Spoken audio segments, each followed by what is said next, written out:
하나님의 말씀은 고린도전서 3장 10절부터 23절까지 낭독하겠습니다. 고린도전서 3장 10절부터입니다.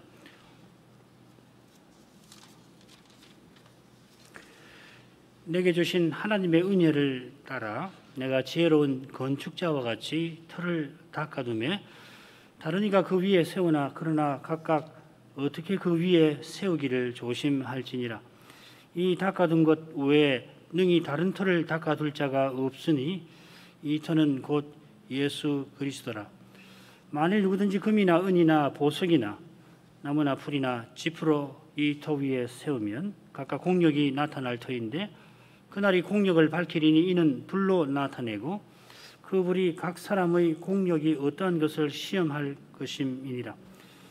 만일 누구든지 그 위에 세운 공력이 그대로 있으면 상을 받고 누구든지 공력이 불타면 해를 받으리니 그러나 자기는 구원을 얻되 불 가운데서 얻은 것 같으리라. 너희가 하나님의 성전인 것과 하나님의 성신이 너희 안에 거하시는 것을 알지 못하느뇨. 누구든지 하나님의 성전을 더럽히면 하나님이 그 사람을 멸하시리라.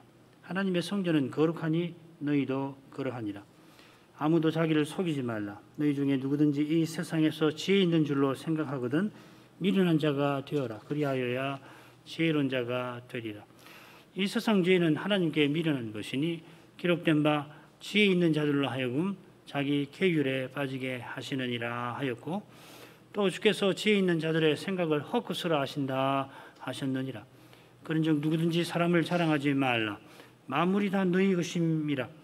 바울이나 아볼로나 게바나 세계나 생명이나 사망이나 지금 것이나 장래 것이나 다 너희 것이요 너희는 그리스도의 것이요 그리스도는 하나님의 것이니라.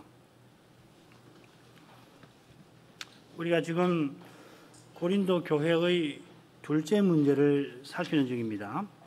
이 둘째 문제 혹은 주제는 이 첫째 문제와 마찬가지로 나아가 다른 모든 문제와 직간접적으로 고린도 교회의 이 분쟁과 붙어 있습니다만은 이 둘째 주제는 특별히 이 신령한 은사는 신령한 사람으로서 발휘해야 하고 그래야 거룩한 교회로 서나가는데 쓰임을 받는다 하는 교훈을 이 사도가 전하고 있습니다. 둘째 주제는 세 단락으로 나눠지는데 첫째 단락 2장 5절부터 3장 9절까지 지난번에 다뤘죠.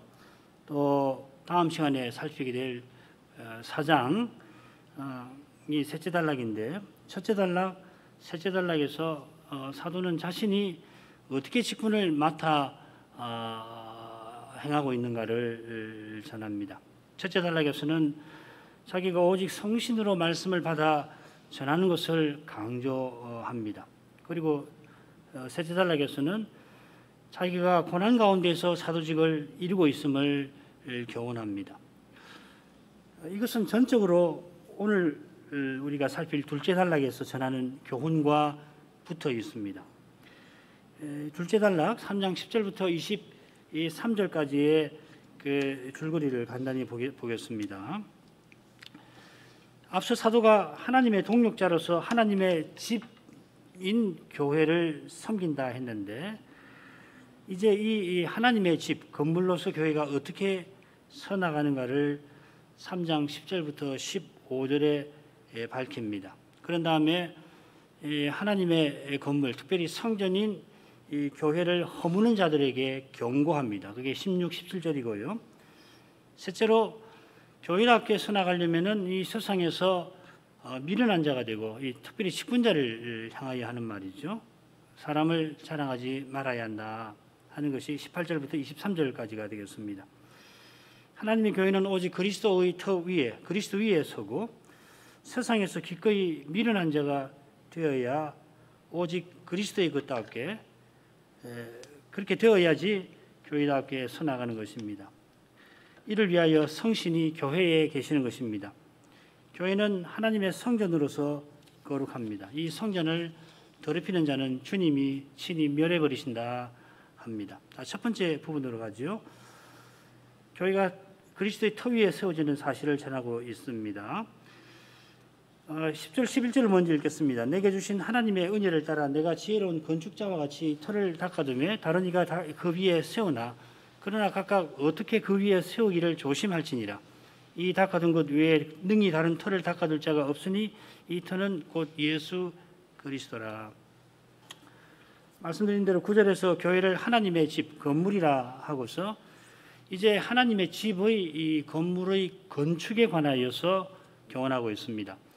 사도는 자기를 지혜로운 건축자라 하며 자기가 터를 닦아두었다 합니다. 이 터는 오직 그리스도이십니다. 오직 이 터 위에다가 아볼로와 같이 다른 이들은 하나님의 집을 세워가야 합니다.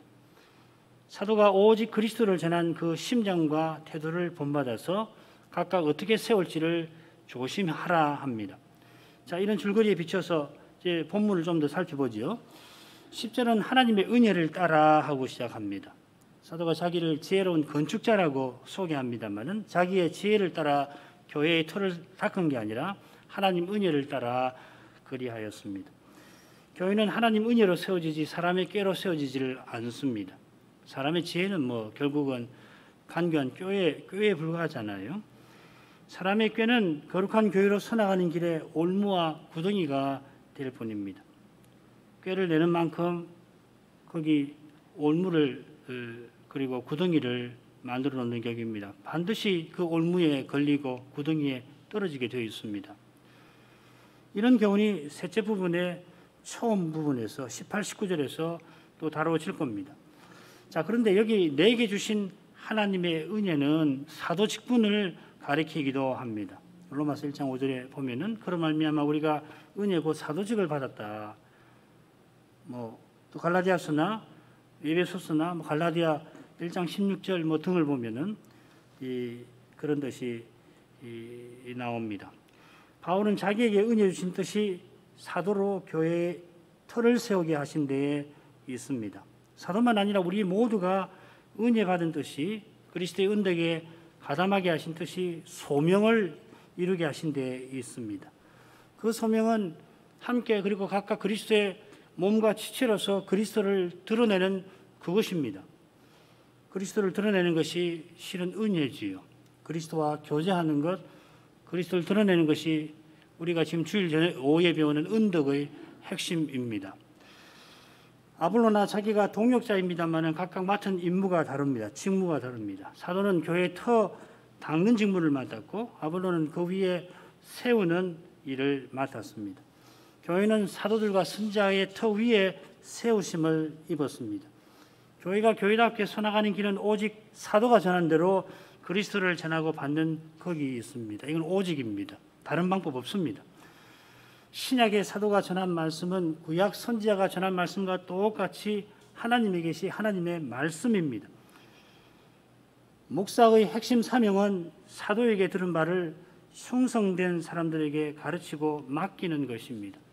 사도가 이 충성된 자들을 통해서 전달한 그 사도적 전성을 교회에 가르치고 이 전성을 다음 세대에 전달하는 그것입니다.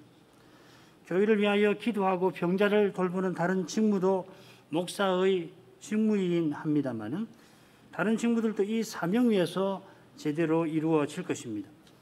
사도에게 들은 바를 전하고 받는 거기서만 교회가 교회답게 서나가는 것입니다.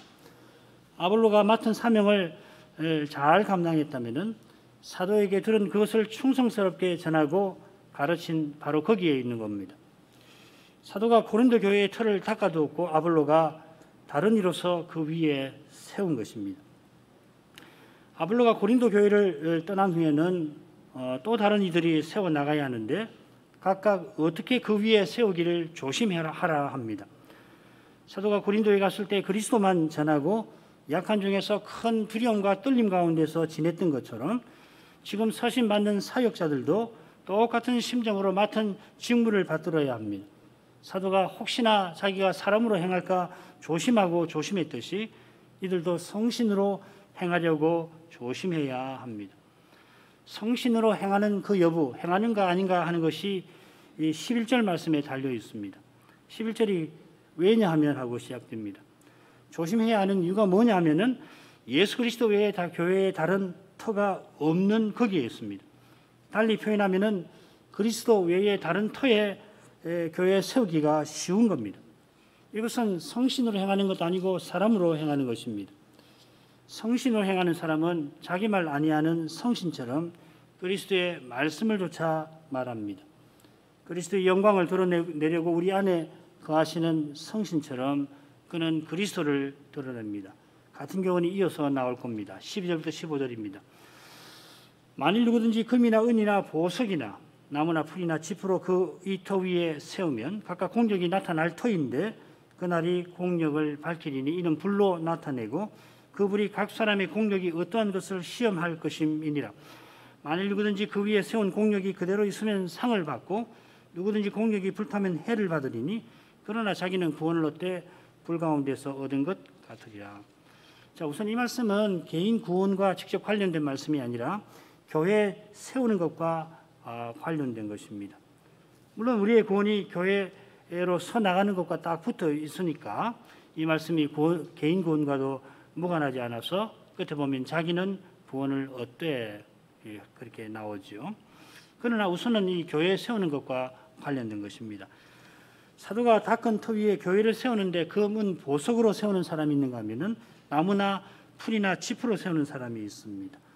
세운 것이 천년 만년 그대로 있는 게 아니라 그날 심판날이죠. 세운 공력이, 이 공력이란 말은 일이라는 말입니다. 아주 평범한 말이에요. 우리나라 말에도 이 일이라는 말이 뜻이 있죠. 공력이. 그 일의 정체가 드러날 것입니다. 불로 그 정체가 나타나게 될 것입니다. 불이 각 사람의 일이 어떠한 것을 시험할 겁니다. 심판하는 날 이야기입니다. 그날 주님께서 불로서 각 사역자의 일을 시험하여 교회 세우는 그 일이 제대로 이루어진 일인가를 친히 드러내실 것입니다. 사도가 지금 구약 헤렘법을 염두에 두고서 그날의 심판에 관하여 교훈하고 있습니다. 이 헤렘법 뭔지 잘 알고 계시죠? 특별히 여리고 사건을 생각하시면 쉬울 겁니다. 우선 이 여리고는 하나님의 여호와의 성소 기업 거처인 가나안에 있는 이 성읍이죠. 첫째 성읍이지요. 여호와께서 가나안에 이제 임재하셔서 거룩한 곳을 삼으신 겁니다. 이것은 첫째로 여호와께서 이제 가나안에서 자기 백성과 만나신다 하는 뜻입니다. 이를 위해서 중앙에 성전을 세우게 하셨지요. 둘째로 성전의 지성소로부터 하나님의 거룩한 통치를 펼쳐 나가실 겁니다. 가나안은 오실 메시아의 때까지 하나님의 거룩한 뜻을 이루시는 특별한 장소입니다. 가나안 들어간 이유도 그렇고 아브라함이 가나안에 들어갈 때도 마찬가지입니다. 그래서 이 소돔과 고모라를 불로 심판하시는 것도 같은 이유죠. 그 뜻은 언약 백성이 하나님과 거룩한 사귐 가운데 있게 하시는 것입니다. 이게 이제 여호수아서를 앞뒤를 보면은 나오는 그 안식이라는 말에 붙어 있는 것입니다. 담겨 있는 뜻입니다. 여리고도 이는 거룩한 곳이 되어야 하므로 하나님께서 우상 섬기고 가증한 일이 가득한 그곳을 거룩한 불로 심판해 버리시는 겁니다. 입에 담을 수 없는 그런 성적인 타락과 특별히 자녀를 몰렉에게 불태워드리는 그런 가증한 일이 있는데 그것을 깨끗하게 해버리시려고 하는 것입니다.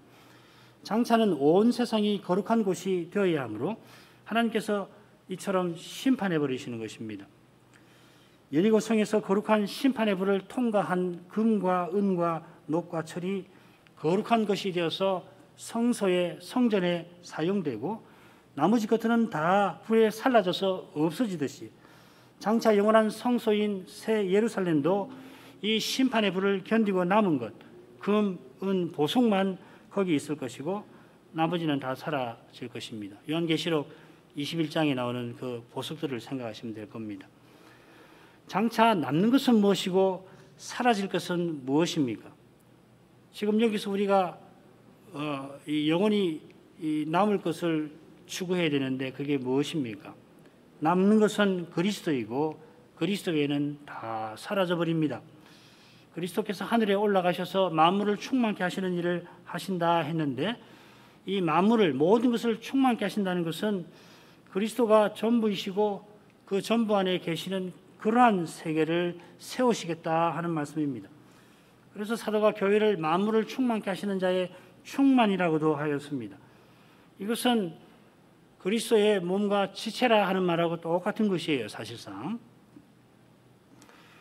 교회의 머리가 부활하신 그리스도이시고 교회가 그리스도의 몸과 지체입니다. 우리가 그리스도의 몸과 지체가 되는 것은 그리스도의 생명을 받는 것입니다. 심지어 바울 사도는 그리스도가 성신으로 이제 내 안에 사신다고도 말씀하시잖아요. 성신이 우리 안에 그리스도의 영으로 계시는 것입니다. 그리스도의 생명과 그 생명이 발휘된 결과가 영원히 남고 그리스도 아닌 것은 다 사라지고 없어지고 말 것입니다. 지금 세상은 말할 것도 없고 교회에 그리스도 외에 드러나는 것은 다 없어져 버립니다. 믿음, 소망, 사랑만이 영원히 있는 것입니다. 장차 심판의 불에 연기처럼 사라지고 역사의 큰 길에서 없어질 것입니다. 그러므로 말씀 사역자의 공력, 일은 사도가 전한 대로 그리스도를 전하고 가르치는 것입니다. 그러면은 성도들이 그리스도를 깨달아 그리스도의 생명에 더욱더욱 참여합니다. 성도는 이 그리스도의 생명을 발휘하여서 봉사의 일을 합니다.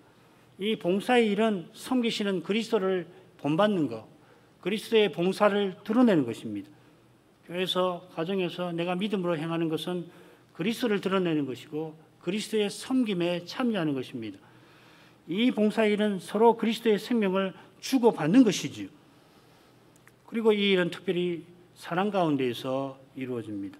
그리스도의 사랑을 받아 그리스도의 사랑을 본받는 것입니다. 그래서 용서가 또 중요하죠. 장차 그 위에 세운 공력이 그대로 있으면 상을 얻을 것입니다. 성신으로 그리스도를 전한 사역자는 그가 힘써 평생 전한 그 실질을 장차 누릴 것입니다. 이 땅에서 힘써서 생명을 쏟아서 전한 그 실질이 장차 그의 눈앞에 확 펼쳐질 것입니다. 지금은 그리스도를 전한다고 하지만은 제대로 전하지 못하기도 하고 전해도 받지 않기도 합니다. 생명을 쏟아 그리스도의 세계를 추구하지만은 눈앞에는 오히려 세상이 가득할 수 있습니다. 평생 바라던 것과 전혀 다르기 때문에 죽음의 고통을 맛보기도 합니다. 그럴지라도 사도처럼 끝까지 그리스도를 전하면, 그리스도만 전하면 결코 허망하지 않습니다. 당장에는 열매가 보이지 않을 수도 있습니다. 열매는 그냥 오해와 미움을 만받지 않아도 감사할 지경입니다. 그러나 그리스도만 전하는 그 일은 틀림없이 열매를 맺고야만 합니다. 실은 고난을 통해서 열매를 맺고 있는 것입니다. 고난받는 것이 말씀 전하는 증거입니다. 그 고난은 개인의 고난이 아니고 그리스도의 고난입니다. 그러나 그리스도의 터 위에 세우지만은 그리스도 아닌 것으로 세우는 일은 불타서 해를 입을 것입니다. 해 받는다는 말은 손실을 입는다는 뜻입니다. 이 손실이 구원의 상실은 아닙니다. 사도가 분명히 자기는 구원을 받는다 하였습니다. 그리스도의 터 위에 교회를 세우는 것이니까 그리스도의 터 위에 세우는데 다른 것으로 그리스도 아닌 것으로 세우니까 문제죠. 지금 고린도 교회의 사역자들이 디모데 전서나 후서에 나오는 거짓 선생들과 비슷한 교훈을 전하긴 하지만은 아직은 그들처럼 심각한 상태는 아닌 것 같습니다. 그들이 고린도전서 3장에 있는 것처럼 그리스도 안에 있습니다. 이는 구원을 얻되 불 가운데에서 얻은 것과 같은 상태입니다. 불 가운데서 얻는 구원은 사람 보기에는 소돔과 고모라가 망하는 것 같은 상태인데 겨우 거기서 건진받는 그런 것입니다. 아모스 4장 11절을 참조하시면 좋겠습니다. 스가랴 3장 2절도 참조하실 만합니다. 불구덩이 같은 소돔에서 롯이 겨우 건짐을 받았습니다마는 롯이 결국 이룬 것은 뭡니까? 하나님이 미워하시는 방식으로 두 딸과 물론 의도하지 않았지만은 관계함으로 언약 백성의 원수를 낳고 말았을 뿐입니다. 그가 구원받지요. 의인이라고 그랬으니까. 그러나 그의 삶은 그 자체로는 없는 것보다 못하였습니다. 암몬과 모압을 낳은 것이 무슨 의미가 있겠습니까? 그 자체로. 지금 사도가 말하는 해받는 것도 그런 것이 아닐까 짐작합니다. 그러나 그런 상태가 어떤 것인지 지금 여기서는 가늠하기가 힘든 면이 있습니다. 16, 17절로 갑니다. 너희가 하나님의 성전인 것과 하나님의 성신이 너희 안에 거하시는 것을 알지 못하느냐. 누구든지 하나님의 성전을 더럽히면 하나님이 그 사람을 멸하시리라. 하나님의 성전은 거룩하니 너희도 그러하니라. 이 부분의 줄거리는 분명합니다. 교회가 하나님의 성전이라 하는 말씀이 앞뒤로 나오고 중앙에 하나님의 두려운 경고가 나옵니다. 이 경고가 사도가 여기서 강조하는 교훈이겠죠. 앞서 사도는 교회를 하나님의 집이라 하고 그 집의 건축에 관해서 이어 교훈하였습니다. 이제는 그 집을 하나님의 성전이라 부르며 고린도 교회에 필요한 말씀을 이어가는 겁니다. 지금 고린도 교회에서 일어난 일은 성전을 더럽히는 그런 것입니다. 얼마나 심각한 것인지 그 그대로 놔두면 하나님이 멸하실 만한 일입니다. 고린도 교회가 위험한 상태에 그만큼 처해 있습니다. 구약 시대의 하나님의 성전은 하나님이 자기 백성과 만나려고 임재하시는 집입니다. 여호와께서 임재하셔서 그래서 거룩한 집이고 하나님께서 특별한 뜻을 이루려 하셔서 거룩한 곳입니다.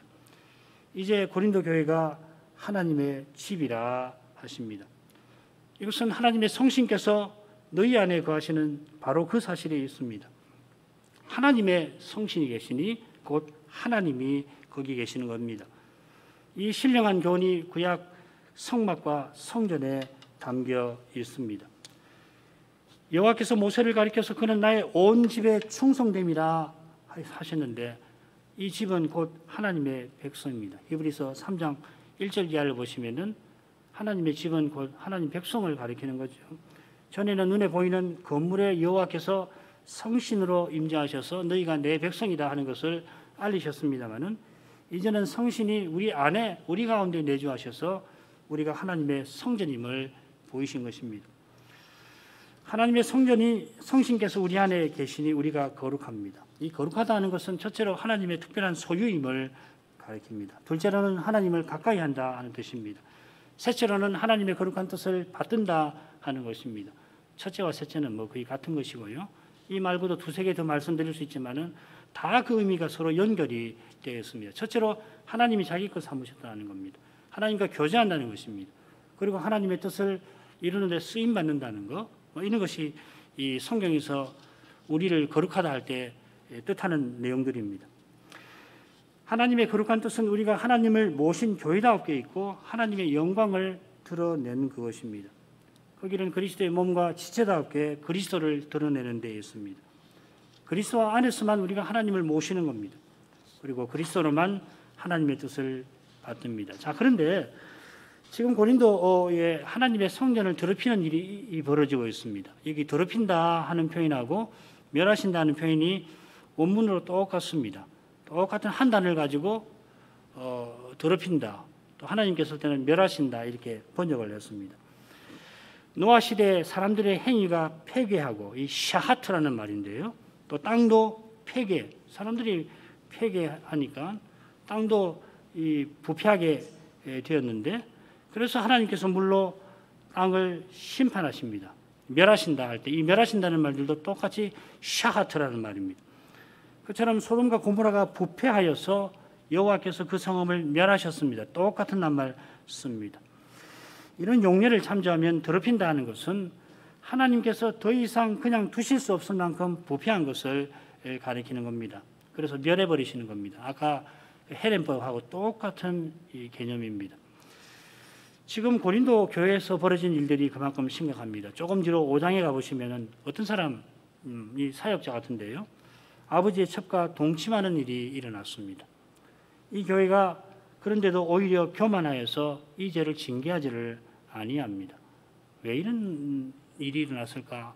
5장 가서 좀 살펴야 되는데 아무튼 사도가 이 서신을 보낸 후에 이 문제를 바로잡으려고 직접 찾아가게 됩니다. 왜냐하면 이방인 중에도 없는 일이거든요. 교회가 이방인 중에도 없는 이런 끔찍한 일을 저지르고도 잘못인지도 모르고 오히려 교만해져서 우리는 달라졌다 하는 겁니다. 이제 우리는 부활에 이르렀다. 이런 짓에도 상관없다. 이렇게 생각한 것 같아요.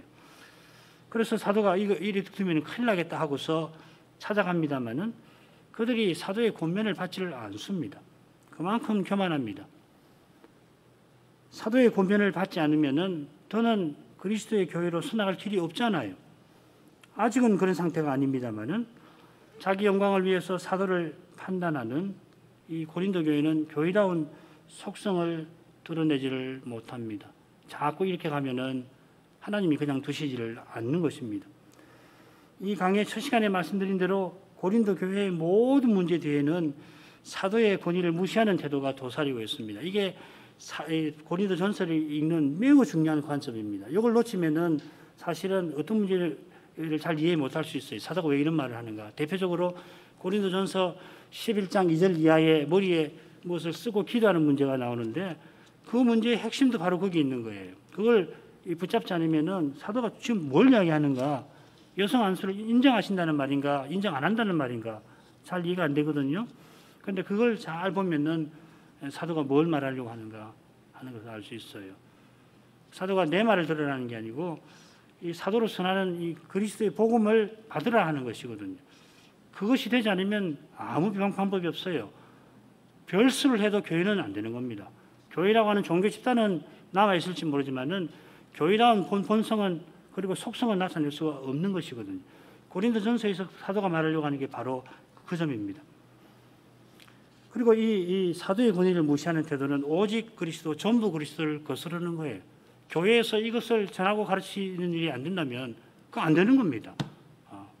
오직 그리스도를 강단에서 전해야 되고 교회는 그리스도가 전부이시다. 그리스도로 만족하겠다.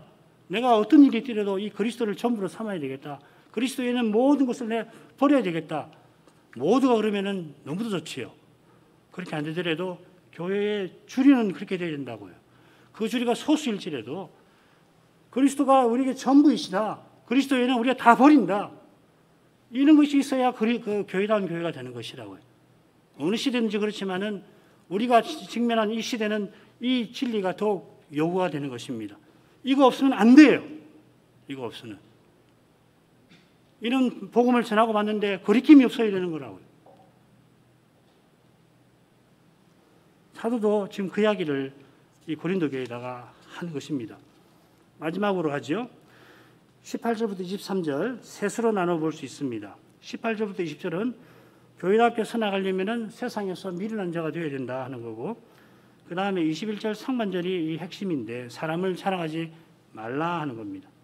그리고 21절 하반절부터 23절은 왜 사람을 자랑해서는 안 되는가 이야기를 하고 있습니다. 먼저 18절부터 20절까지 읽겠습니다. 아무도 자기를 속이지 말라. 너희 중에 누구든지 이 세상에서 지혜 있는 줄로 생각하거든 미련한 자가 되어라. 그리하여야 지혜로운 자가 되리라.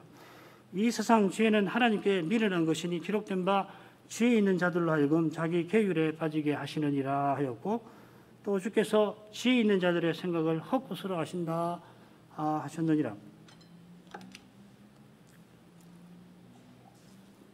자기를 속이지 말라 했는데 이 속인다는 표현이 바울 서신에만 나옵니다. 제가 그 자료에 적어두었으니까 한번 댁에 가서 쭉 한번 확인해 보십시오. 태초에 뱀이 하와를 속인 일, 말일에 적그리스도가 속이는 일, 또 죄가 계명을 이용해서 죄인을 속이는 우리 종으로 삼는 일, 매우 심각한 속임을 가리킵니다. 지금 고린도 지도자들이 이런 위험한 일을 자신에게 행하고 있다 하는 것이죠. 앞서 말씀드렸습니다마는 이들이 지금 부활에 관해서 가르치고 있는 내용은 디모데 전후서에 나오는 거짓 선생들의 거짓 교훈과 매우 비슷합니다. 거기는 디모데 전후서는 이제 후기에 쓴 표현 그 서신이죠. 지금보다는 그때 여기 이런 가르침을 가르치는 사람, 후미네오 같은 사람, 이런 사람들 거짓 선생이죠. 사도가 출교시킨 사람들입니다. 그런 위험한 가운데 있으면서도 그들은 자기를 지혜 있는 줄로 생각합니다. 이런 교만한 생각이 그를 얼마나 위태롭게 만드는지 모릅니다. 초대교회부터 이단은 자기만 알고 있는 지식, 그래서 전혀 새로운 지식을 자랑하는 경향이 있습니다. 사도가 전한 대로 그리스도를 가르쳐야 그리스도께서 그 영광을 자기 교회에 드러내십니다. 그리스도의 영광이 해 아래서 유일하게 새로운 겁니다. 이 영광을 깨닫는 거기에 참된 지식, 구원 얻는 믿음이 있는 것입니다. 사람들의 관심을 끌기 위하여 사도에게서 받았다 거짓말하면서 자기 지혜를 말하는 것은 속이는 것입니다. 데살로니가 후서에 이미 그런 사람들이 있다는 것을 우리는 배웠습니다. 너희 중에서 스스로를 속이는 어떤 사람은 이 세상에서 자기가 지혜로운 줄로 생각합니다. 이 원문을 보면은 너희 중에서 그리고 이 세상에서라는 말이 바로 이어서 나옵니다. 번역을 그대로 해보면 만일 누가 생각하기를 자기가 너희 가운데에서 이 세상에서 지혜롭다 한다면 이 참 어색하게 들리시죠. 그래서 너희 중에 누구든지 이렇게 번역을 했습니다. 어떻게 해석하든지 이 사람은 교회에서 이 세상처럼 사는 겁니다. 이 세상에서는 그가 지혜로운 자로 대접을 못 받습니다. 그게 고린도서 1장 저 후반부에 나오는 것이죠. 그죠? 너희를 부르심을 보라. 이 세상에서는 뭐 이름도 없고 배우지도 못했고 가문도 별로 없는 그런 너희 아니었냐 그 말이거든요. 그런 사람들에게서 미련한 자로 취급받았습니다. 그런 그가 성신의 은사를 받아가지고서는 이제 하나님의 비밀을 알고 전하게 되었습니다. 얼마나 감사한 일입니까? 나 같은 사람에게 이 세상에서 무지랭이 같은 나에게 그리스도를 전하게 하시다니, 그러면서 겸손히 성신을 의지해야 마땅합니다. 그런데 이제 교회에서 자기를 높이는 겁니다. 이 교만이 자기를 속여서 거릇된 교훈에 떨어지게 할 수가 있다 하는 것입니다. 사도는 그런 사람을 향하여 미련한 자가 되어라 합니다. 사도처럼 사람의 지혜를 좇지 말아야 합니다. 사도가 이 세상에서도 지혜 있는 사람에 속할 것입니다마는 그런 지혜를 그리스도 하는 일에 해로 여긴다 하였습니다. 물론 복음을 전하려고 로마 시민권을 그가 선용한 것처럼 세상 학문의 지식을 성신의 세례를 주어서 복음 전하는 일에 그가 선용합니다. 가령 로마 시대의 양자 삼는 제도에서 그 용어를 빌려와가지고서는 하나님께서 원수인 우리를 자녀 삼으시는 은혜를 그가 전하였습니다. 그러나 로마 시대의 제도 자체를 교회에 가져와서 복음을 전하거나 교회를 세우려 한 것 아닙니다. 교회의 규례는 그리스도의 세계를 세우는 것이라 사람의 제도로는 어림없는 겁니다. 이 세상과 정반대되는 직분자가 섬김받는 것이 아니라 섬기는 세계입니다. 다른 사람의 종이 되는 그가 하나님 나라에서 으뜸입니다. 만일에 이런 교훈을 로마 황실에서 들었으면 어떤 반응을 보였겠습니까? 정신 나간 소리라 했을 것입니다. 이런 교훈을 가지고서 자기 권력을 유지하는데 이용하려고 했겠죠. 그 방법이 뭐냐면 사람들에게 봉사하는 척하는 것입니다. 섬기는 척하는 것입니다. 그러나 우리는 기꺼이 그렇게 살고자 하는 사람들입니다. 바로 거기에 하나님의 지혜가 나타나는 것입니다. 모두 먼저 섬기는 거기서만 모두에게 섬김을 받을 수가 있습니다. 이것이 가장 섬김 받으실 분이 도리어 섬기시는 그리스도의 세계인 겁니다. 그리고 이 그리스도가 하나님의 비밀입니다. 이건 믿음으로 아니면은 터득할 수 없는 것이에요. 믿음으로만 이 교회에서 그렇게 먼저 섬기고 그래서 이 사랑의 봉사를 받고서만 깨닫는 것입니다. 자기가 그렇게 섬겨야 합니다. 그래야 이게 비밀이구나. 과연 그렇구나. 그러는 것이죠. 사도가 이 세상 지혜는 하나님께 미련하다 하고서 하나님의 말씀을 인용합니다. 하나님 말씀이 참된 지혜임을 이런 방식으로 고백하는 것이죠. 자기 말 하지 않고 구약을 인용해서 진리를 전하는 겁니다. 하나님 말씀이 세상 지혜가 미련하다고 하니 사도도 그렇다 전하는 것입니다. 사실 하나님 말씀을 떠나면 아무도 세상 지혜를 미련하다 말 못할 겁니다. 그건 뭐 너무 쉬운 거 아니에요? 어떻게 하면은 돈을 버는가? 어떻게 하면 사람들의 에게서 명예를 얻는가? 이 세상 지혜가 있는데 그거 도외시할 수 있는 것은 쉽지 않을 거예요. 그 신자도 어떻게 해서 거기서 뭘 얻어볼까 하고 기웃기웃하게 되고 그런 거 아니에요? 사실 그렇기 때문에 교회가 하나님의 일을 하면서 합리와 경험에 매이곤 하는 것입니다. 물론 합리와 경험을 무시해서는 안 됩니다. 이것도 다 하나님이 일반으로 주시는 선한 것이니까요. 그러나 거기 매여서는 더욱이 안 됩니다. 이 점과 관련해서 흥미로운 사실이 여기 있습니다. 사도가 세상 지혜가 미련함을 전하면서 욥기 5장 13절을 인용합니다. 이게 무슨 말이냐면은 이런 경우는 시편에 여러 군데 있거든요. 시편 7편, 시편 9편 또 비슷한 교훈이 시편에 많이 있는데 지금 사도가 욥기를 인용을 해요. 이건 욥의 말이 아니라 욥의 친구 엘리바스의 말입니다. 엘리바스가 자기의 결백함을 말하는 욥을 책망하는 말입니다. 그의 말은 엘리바스는 지금 하나님을 사냥꾼으로 묘사하고 있습니다. 사냥꾼이 교묘한 방법으로 짐승을 잡는 것처럼 짐승이 나름대로 무슨 꾀를 내서 어떤 행동을 보이는데 그걸 이용해서 사냥꾼이 탁 잡아버리잖아요. 그 길을 딱 알고서 잡아버린다는 말이거든요. 하나님께서 지혜 있는 자를 그의 지혜를 이용해서 잡으신다 하는 것입니다. 그러나 엘리바스가 욥의 말을 이용하여 욥의 잘못을 드러내려 합니다. 바로 앞에 보면 쭉 그 내용입니다. 가장 가까운 친구라고 와서 욥을 위로하러 왔다 하고서는 지금 욥을 괴롭게 하고 있습니다. 엘리바스의 지혜가 세상 지혜이고 하나님께 미련한 것임이 욥기에서 드러나지요. 결국 드러납니다. 엘리바스의 말과 비슷한 말씀이 시편에 나옵니다. 하나님의 말씀을 빌어서 자기 말하는 것은 무엇보다 괴율입니다. 판 우르기야라는 말인데 이 표현을 사도가 하와를 미혹한 뱀에게 했습니다. 뱀이 속인다 할 때 이 괴율로 속인다 하였습니다. 하나님 말씀 전하는 사람이 자기 이익을 위해서 말씀을 이용해서는 절대로 안 되겠습니다. 하나님은 그런 악한 꾀를 그냥 두실 리가 없습니다. 두 번째 인용한 말씀은 시편 94편 11절입니다.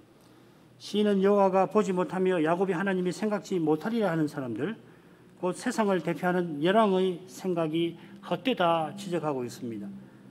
당장에는 이들의 생각이 맞는 것 같습니다. 왜냐하면 세상을 주무르고 있으니까요. 그러나 그들의 생각은 안개와 같아서 주의 영광의 햇빛이 드러나면 사그라집니다. 지금 고린도 지도자들은 세상 임금처럼 교회에서 왕노릇하고 있습니다. 권력 노름하고 있습니다. 그래서 분쟁하는 것입니다. 그들이 세상에서 자기가 지혜롭다 생각하는데 그들의 생각은 결국 그들을 넘어지게 하는 올무가 되고 말 것입니다. 그것이 하나님이 하시는 일이라 그런 것입니다. 마지막 부분입니다. 그런즉 누구든지 사람을 자랑하지 말라. 만물이 다 너희 것입니다. 바울이나 아볼로나 게바나 세계나 생명이나 사망이나 지금 것이나 장래 것이나 다 너희 것이요 너희는 그리스도의 것이요 그리스도는 하나님의 것이니라. 사도가 이어서 누구든지 사람을 자랑하지 말라 합니다. 이것은 누구든지 자기를 속이지 말라 한 것과 짝을 이룹니다. 문장이 같은 문장으로 되어 있습니다. 문장 표현법이 자기가 지혜롭다고 자랑하는 이들이 자기를 속입니다. 교만하면 진리를 깨닫지 못합니다. 진리신 그리스도께서 겸손하시니 그럴 수밖에 없습니다. 그리스도를 본받아 스스로를 낮추는 사람에게 비로소 성경은 열립니다. 만물이 다 너희 것임이라 하고 사람을 자랑하지 말아야 할 이유들이 이어집니다. 만물이 너희 것이라 한 것은 바울이나 아볼로나 게바를 하나님이 교회에 선물로 주신 것과 붙어 있습니다. 나는 바울에게라 하고 바울을 높이지만은 바울 주신 하나님을 높여야 옳습니다. 바울을 높이지만 실은 자기를 높이는데 자기에게 은사 주신 하나님을 높여야 마땅합니다. 하나님이 거룩한 사랑으로 우리에게 은혜와 은사를 주셔서 생명이나 사망이나 지은 것이나 장래 것이 그것이 다 우리의 것입니다. 이 서신 쓰고 조금 후에 쓴 로마서 8장 끝에 보면 생명이나 사망이나 지금 것이나 장래 것이 우리를 하나님의 사랑에서 끊을 수 없다 하였습니다. 생명은 물론이고 이 세상에서 일어나는 일들이겠죠. 생명이라고 하는 것은 사망이 우리를 마음대로 하지 못합니다. 사망이 신자에게는 영생에 이르는 통로가 됩니다. 오늘 오후에 이걸 생각할 겁니다. 그처럼 생명, 곧 이 생에서 일어나거나 겪는 모든 것이 우리를 의지하지 못합니다. 우리에게 도리어 선을 이루게 하십니다. 이런 놀라운 일은 우리가 그리스도의 것인 거기에 있습니다. 그처럼 그리스도가 하나님이 주신 선물인데 있습니다. 하나님의 사랑이 그리스도 안에 있습니다. 하나님과 그리스도가 우리의 자랑, 곧 목적과 전부 되십니다. 기도하겠습니다. 거룩하신 아버지, 사도가 지혜로운 건축자처럼 하나님의 은혜, 곧 주신 직분을 따라 교회의 틀을 잘 닦아둔 덕분에 이제 성신으로 복음을 전하고 받는 거기서 교회가 거룩하게 서나가게 하십니다.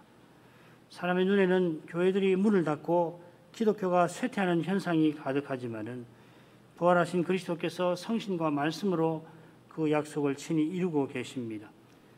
이런 고백이 말씀을 깨닫게 하신 데서 나오는 줄 압니다. 말씀을 깨달은 교회와 신자만이 이 두려운 시대의 고난을 견딜 것입니다.